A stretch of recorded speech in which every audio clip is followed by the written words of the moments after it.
নবী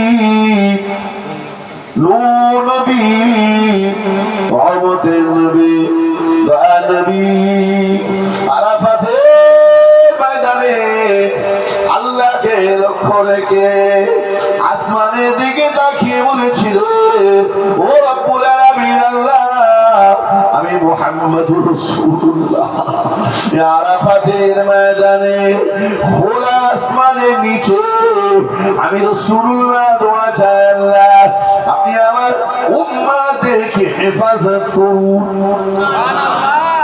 এই নবী দোয়া করছেন, দোয়া করছেন কে? আল্লাহর নবী।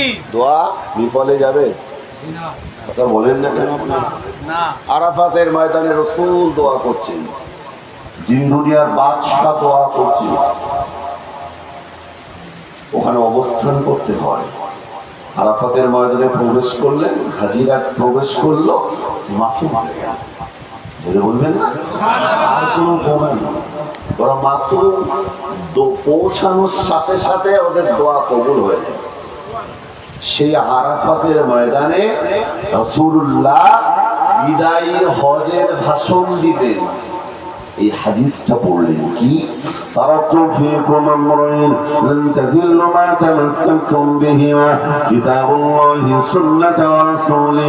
আল্লাহ পাকের নবী, আল্লাহ পাকের রাসূল तमाम আরাফাতের ময়দানে যত মানুষ ছিলেন সমস্ত মানুষের দিকে লক্ষ্য রেখে প্রিয় নবী বললেন, ও সাহাবায়ে কিরামেরা, আমি নবী তোমাদের থেকে বিদায় গ্রহণ করব, আমি রাসূলুল্লাহ চলে যাব বাবা। আল্লাহ পাকের নবী এই কথা বলার সাথে সাথে ওটা আরাফাতের ময়দানে কান্নার রোল উঠে গেল। तमाम সাহাবায়ে কেরামেরা চচ্চর করে পাগলের মতন কাঁদতে লেগেছে, চচ্চর করে কাঁদছে। ওটা আরাফাতের ময়দানে কান্নার রোল। ইয়া রাসূলুল্লাহ, আপনি চলে গেলে আমরা এতিম হয়ে যাব, আমাদের অবস্থা কি হবে? নবীজি বললেন, বাবা সাহাবীরা, আমি নবী তোমাদের কাউকে এতিম বানিয়ে রাখলাম। রাসূল বললেন, কিতাবুল্লাহি সুন্নাতু ওয়া রাসূলি।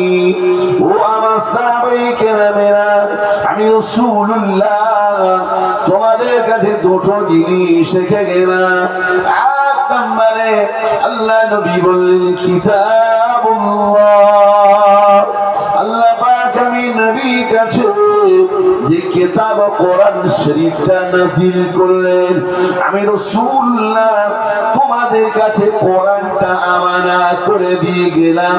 কোরআন এর কমপ্লিট কোড অফ লাইফ, কোরআন হলো পূর্ণাঙ্গ জীবন ব্যবস্থা।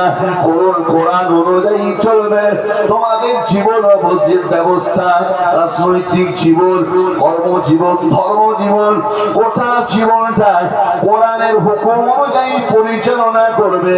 সুন্নাত রাসূলি, আমি নবী আমার সুন্নাতকে মান্যতা দেবে। পৃথিবীর কোন ব্যক্তি, কোন শক্তি, কোন যুক্তির কাছে মুসলমানকে কখনো মাথা নিচু করতে হবে না। হুজুর বললেন, দুটো জিনিসকে তোমরা আঁকড়ে ধরবে, কোরআন এবং আমি নবী আমার সুন্নাত। ভাই, কোরআনকে আমরা মানি,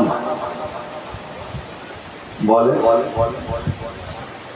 নবীজির সুন্নাত এবং কোরআনকে মানি, কতটুকু মানি? সবাই যদি আমরা বলি হ্যাঁ গো নবী ভালোবাসি, আল্লাহর কিরে খোদার কিরে, দু হাত বা চার হাত পা তুলে বলবো নবীর ভালোবাসি, বলি না বলি? এই বলেন, বলেন, যদি আমি আপনাদেরকে জিজ্ঞাসা করি যে আমরা নবীকে ভালোবাসি, এখানে একটা কেউ বাদ যাবেন না, সবাই হাত তুলে বলবেন নবীকে আমরা ভালোবাসি। কিছুদিন আগে, এই কয়েক মাস আগে হিন্দু ভাইদের একটা পুজো হয়েছিল, পূজাটার নাম হচ্ছে সরস্বতী, তাই না? মানে কি স্কুলে মেয়েরা ওই সরস্বতী পূজা আসলে বেশ সেজে গুজে শাড়ি টাড়ি পরে ওরা সরস্বতী সাজে। দেখবেন একটা মেয়ে, সে হলুদ রঙের শাড়ি পরেছে, হলুদ রঙের তার লেভাসটা পরেছে, ওই মেয়েটার মোহে একজন ছেলে পড়েছে, তার মানে প্রেম প্রীতি। দেখেন ওই ছেলেটাও সে যেন হলুদ রঙে নিজেকেও রাঙিয়েছে, মানে মেয়েটা হলুদ রঙের পড়েছে বলে এই ভাই এদিকে হয় এরকম করে। আপনারা যুবকেরা ভালো জানেন, খুব ঠান্ডা মাথায় আমি বোঝানোর জন্য বলছি, ওই মেয়েটার রঙে ছেলেটা নিজেকেও রাঙিয়েছে। কারণ দুনিয়ার ওটা একটা মোহ, সাময়িক মোহ, যুবকদের ভিতরে ওটা চলে। ভাই আমরা বলছি নবীকে, আল্লাহর কিরে, খোদার কিরে বিরাট ভালোবাসি, তাহলে নবীর জীবন আদর্শে, নবীর রঙে আমরা নিজেদেরকে কতটা রাঙাতে পেরেছি? কথা বলতে পারেননি? পেরেছি কি? নবীর রঙে আমরা রাঙাতে পেরেছি? আপনি বলছেন নবীকে ভালোবাসি, অর্থাৎ আপনার চাল চলনটা নবীর চাল চলনের সঙ্গে মিল নেই। আপনি বলেন আল্লাহর কিরে নবীর ভালোবাসি, আপনার মুখে নবীর সুন্নাতি দাড়ি নাই। আপনি বলেন নবীকে ভালোবাসি, আপনার ভিতরে আখলাকে নবী নেই, ভালোবাসা হবে না। কিরম ভালোবাসি? এক্ষুনি হাত তুলে বলেন আল্লাহর কিরে আমি নবীর না বিরাট ভালোবাসি। আমার চাল চলনটা নবী বিরোধী, নবীকে ভালোবাসি।